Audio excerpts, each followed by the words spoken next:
to another horror review Sunday. This week we will be talking about the more recent Bloodfest movie, kind of like Hellfest, except this one isn't a haunted attraction park. It's a horror convention park where they go to, see their favorite horror icons and discuss their favorite movies and just stuff like that. I don't know exactly what this place is. I've never been to anything like this before, so I can't exactly describe it. But they're there like a big old horror convention. And it's this big old park. It's like over 3 miles wide. Like they give you this big old exterior shot, and it's huge. So they're there, and then all of a sudden the psychopaths that are there to honor and see start actually killing them, and now they're in a horror movie, like the ones they love. So this movie doesn't star anybody that I know, so let's just get into the movie itself. What do I like about this movie? I like that there is some gore and lots of blood here and there. After all, it is called Bloodfest, so if you're looking for a splatter movie, you're going to get some of that in here. Not a whole lot. Unfortunately, there's some CGI, and that will be in my negatives, but there's plenty of blood in here. There's just not a whole lot. It's not like Evil Dead level or anything like that. So don't expect too much. With a title like that, Bloodfest, you might expect a lot, but no, don't expect that for this one. There's not a whole lot. There's moments. Another thing I like is just the concept alone. You go to see all your favorite horror icons and franchises and to, honor them and just, I don't know, learn about it. I'm not sure what they're doing exactly. They don't really set up the Bloodfest that well in this movie, but you go there and your favorite killers start attacking you, just like the butchers and whatnot. I like the concept, but the execution isn't that good. There's some fun moments. I wasn't bored watching this movie. I was just a bit underwhelmed and disappointed overall. But I do like the soundtrack. There's some kick-ass, like, hardcore songs that play here and there. But overall, I gotta say, like, the rest of it is just negatives. Like, a lot of the movie did not work for me, but it's not that bad of a movie. Let's get into it. So there's lots of CGI like enhancements and like CGI blood, and there's just little things I don't like either. Like a little nitpick would just be like you got all these like butchers and pig masks, and they look all block shaped and weird. Like the masks weren't scary; they just looked weird. You got the Bloodfest host, the main guy who's like running it, the showrunner. His acting was just not doing it for me. He was like really over the top, and just the way he spoke, and it just kind of got under my skin a little bit. I did not like him. And so this movie has like over 300 to 500 people, and they establish, I think you get this big exterior shot of how big this place is, and as soon as the carnage starts and you get like a quick like half a dozen people getting killed, it quickly just cuts to just the main people we're focusing on, like these 4 people, and we never see anybody else again. So those 300 people are just gone. And then like later on in the movie, like towards the very end, there's like this worker, and they're like, "How many people are left?" And it's like, "Well, 287." It's like, what? You mean like 4? That's all I see is like 4 people alive. So it's like they're not doing a good job killing everybody, obviously. So yeah, it's just like it's amazing how fast the scope of the movie to feel like shrinks. Like it feels like this big movie. You got all these people, all this potential for lots of carnage, and they just kill a few people very quick with some bad CGI. And then it's just like, no, let's just focus on these 4 people. These 4 people that are just not interesting. The characters in this movie I did not care for. This is basically Scream. It's very meta, and you would expect that with this.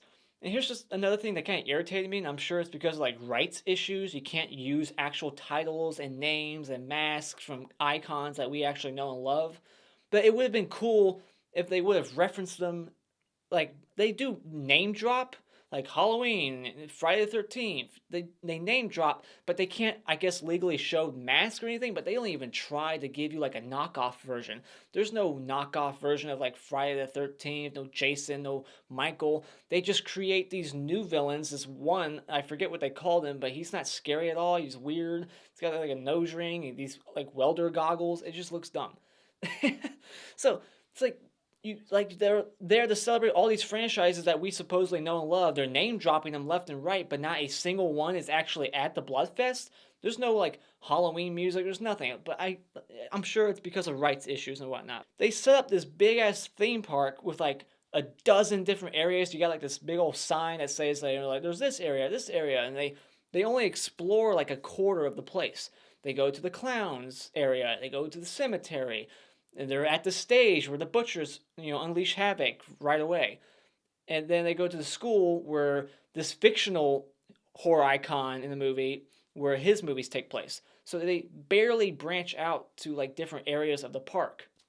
I just wish there would have been more exploration. I wish there would have been more exploration of these characters.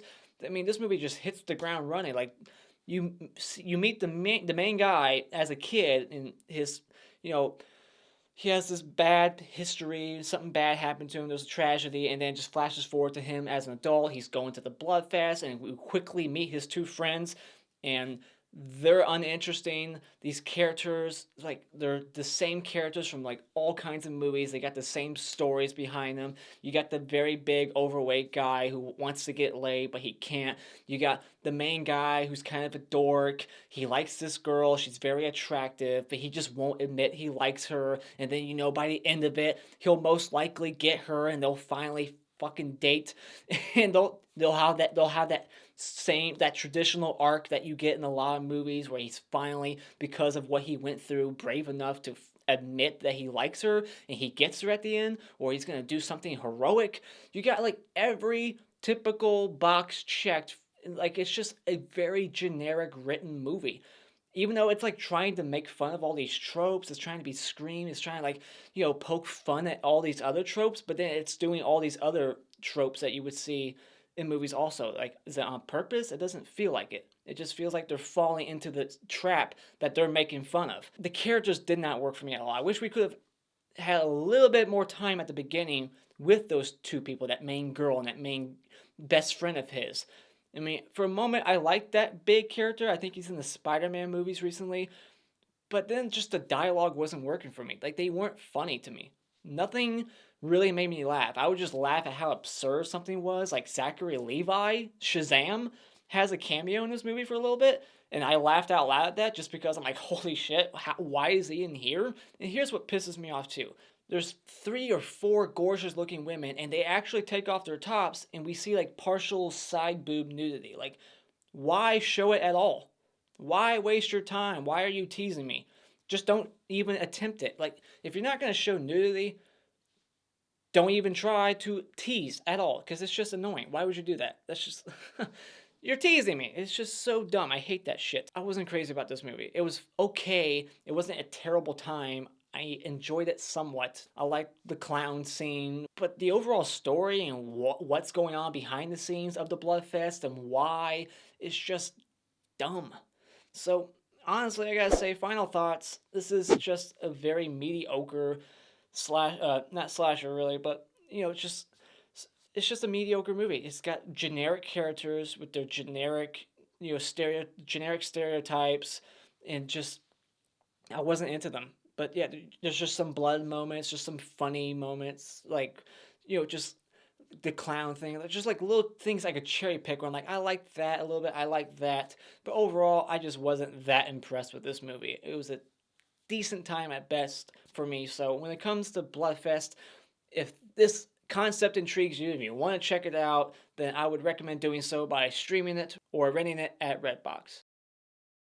Now, the hottest chick in this movie is the main girl, and I don't know her name, I didn't write it down, and the clap award for best scene is, I guess, the clown scene, clowns versus the zombies. I enjoyed that scene somewhat. Some good gore in there. So now let's get into the spoiler discussion. What happens in this movie? So we open up with the typical black and white television. Why is it that in horror movies, everybody's watching black and white television? It's all the time. Like, we're not allowed to watch color TV in these movies. I don't know. It amazes me. They're always watching, whenever someone's watching a horror movie, in a horror movie, it's always a black and white movie. Who the hell does that? I think they're like watching Bela Lugosi or something. So you get this home invasion. The little boy loses his mom. They're watching horror movies together, and then she gets killed. And then flashes forward later on, and he's going to this blood fest. The dad doesn't want him to go. He hates horror movies because he blames horror movies for his wife's death. He doesn't understand why his son would even like that shit. Me too. I'm not sure how that would affect me. Like, how would I react to that? Like, if I was a kid watching horror movies and then all of a sudden my mom got killed, Would it change my perspective on horror movies? Would I still want to watch that shit, or would I just hate it like my dad? I don't know. I would like to think I'd still watch. So we get the scene where they're at the movie store, and I found it funny that out of all the movies in the background that you see, the only two that were legible for me to actually read, that you could actually see the title, not blurry, was Get Out. Like Jordan Peele's Get Out. Everything else was like hard to read. I couldn't see anything, but Get Out was the only one that I could actually read. And you get like little meta jokes. This is like the Jamie Kennedy character in Scream, if that's the actor's name. I forget what his name was in that movie Scream, but his character is basically the main character we're following. He's supposed to be the horror guru. He knows everything. And he's like talking about, he's like, yeah, I was dating this one girl and she thought Black Christmas was a Tyler Perry movie. That was one joke that I kind of thought was funny. You know, she refuses to watch 7 because she didn't see the first 6. Okay. She thought that 28 Days Later was a health doc about the fucking menstrual cycle. Dax, you're pitiful. So the girls, I like the girls, they die on stage, they go on stage to like participate for the show, and they just get killed on stage and everybody thinks it's fake. They like start clapping. Like, how did they do that? We've seen that gag in so many movies where they're like clapping at something that's actually real, and then they realize that it's real when it's too late. And then you get these pig mask people, they start revving their chainsaws and they're attacking them, and then later we find out that all these people, because you're wondering like how many crazy people how do so many crazy people get together and plan this shit. All these people are escaped mental patients that the main character's dad, who's a doctor at a mental asylum, hired. So that's how you get all these crazy people working at this facility. And so they create this, the dad of the main character, he creates this wristband that has like a metal chip on it that doesn't go inside your body, but when on you, it can electrocute you, and it sends some kind of, rage into your brain. And that's what's making these people kill, also because they're fucking already insane. But then later on, like, it's just making the girlfriend crazy. Like, how is that possible? That's the most asinine part of the whole movie, is the bracelet. How does that work? It's making them not only go insane, but they start to, like, vomit black ink. It just makes no sense. Like, what? Okay. And there's this whole, like, subplot going on where, like, not only is this showrunner, like, trying to make a movie with actual, like, deaths, so he's making a snuff film, but he's also got, like, these video gamers who are, like, they're playing the zombies, but they don't realize it's real, and then he just randomly kills them at some random point. What was the point? What was the point of these people playing video games? Like, they didn't even know that it was real, that they were playing real people, that somehow the chip was making them controllable via remote at some computer. Like, that makes no sense to me.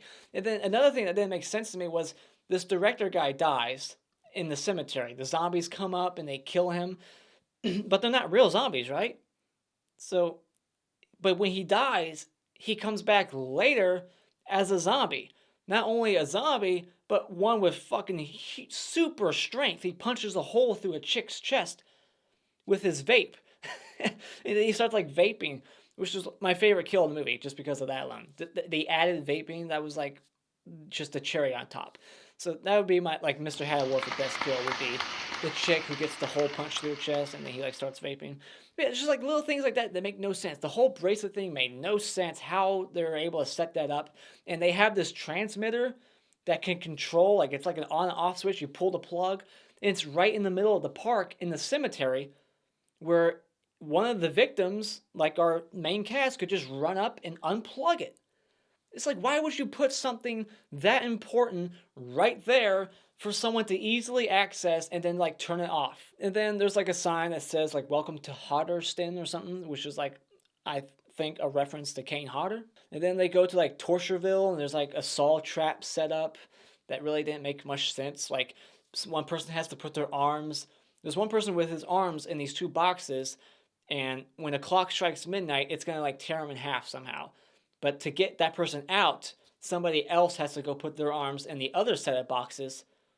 So then, like, somebody has to die. There is no live or die, make your choice scenario. And that's not a Saw trap at all. That's somebody's gotta die, so either you let this person die or you sacrifice yourself. That's not a Saw trap. That's not how Jigsaw works. So that was bullshit.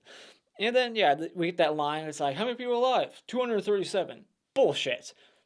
When it cuts to that security footage, if you look, I didn't see 237 people running around. It was all blank. There's nothing going on. The characters and the overall story were not working. The concept's good, but the whole Bloodfest thing, there's lots of potential in this movie, but man, did the execution not work for me at all. So the dad who's orchestrating all this, he's doing this like TV studio like interview about how horror movies are bad and they influence people to do crazy shit. That's like, how he's gonna like get away with it. That's just, he's like, I couldn't be responsible for that. I was doing an interview. But then he was supposed to do the interview with his son. And then when he's in the middle of his interview, that's when he realizes, well, shit, my son's not here with me. It's like, wouldn't they be driving to that studio together? The kid's like 17 and he still lives at his parents' house. Wouldn't they have driven to that studio together? He should have known very quickly that his son was not at home and not at that studio with him. He really trusted his son to like drive to the studio on his own? Like, come on. You put a lot of faith in your son. You fucking moron. So, yeah, that just didn't make sense to me either. So then we get like the big motivation. The dad's responsible. He made the bracelets. He brought all the psychos to that Bloodfest. He's trying to kill horror movies by killing all the horror movie lovers. He wants to kill them all. Very ironic. Like, you hate horror movies because of the violence, and then you're going to commit this horrible violent act, and then he gets his daughter involved. Like, that's even more evil, that he brainwashes and convinces his daughter, I believe it was his daughter, it had to be, to do it too. Like, she's the one slicing throats and all kinds of shit because she hates horror movies too. It's just like, really? Come on. And then she has like this knife on a chain that she throws at the wall, and it's somehow long enough for her to rappel out of this tower. And we saw the tower. We got that establishing shot. It was tall. It was like over 300 feet tall. And you're telling me that she's carrying a chain with a knife at the end that's over 300 feet long? Get the fuck out of here. She's not throwing that chain 300 feet to get her target. It's bullshit. That rope was not that long. It wasn't even a rope. It was a chain. It would probably break from her weight anyways. Because it wasn't no real chain. It was like a little chain that you probably see like attached to it like a purse or something. It was not that sturdy of a chain. What the fuck ever. And then like the showrunner, he kills his editor and the other chick like way before they're actually done shooting everything. Like, they still got 237 people left to kill. Don't you need him still to edit that shit? It's like, you're killing them a little prematurely. I mean, maybe they didn't need them, but it seemed like they did. So yeah, and then the sister gets away with it. Really? Whatever. So yeah, then they escape, CGI explosion, whole place blows up. They survive, the end. So yeah, that's the end of the movie. I'm not sure, I don't have my least favorite kill. Oh yeah, I do. My least favorite kill in the movie, Mr. Twig Award, would be the big guy from the Spider-Man movies who just gets bit on the neck by the vampires, who aren't really vampires, but, whatever. That was another weird thing. Like, so the vampire, she goes to kill him earlier, but then she doesn't because she's like, oh, you're a virgin, you're so innocent, so therefore I just can't kill you. But then she kills him anyways later on. So, yeah, it's like, what the fuck was that all about? I don't remember there ever being lore about vampires not killing virgins. When the fuck did that happen? So, yeah, whatever. I'm done talking about this movie. Let's move on to something else. So, I don't know what I'll review next. Maybe, From Beyond, if I haven't uploaded that one yet. I got From Beyond today and Cabin Fever, so I'll be watching those. So, put your thoughts of this movie, though, in the comments below. What did you think about Bloodfest? Do you like it? Or do you have the same problems as me with it? Put it all in the comments below. Thank you so much for joining me tonight. If you like what you've seen here, you can hit this like button, share with all your friends, and become a subscriber today if you haven't done so already, just by clicking on my cartoon face in about 5 seconds. And until next time, auf Wiedersehen.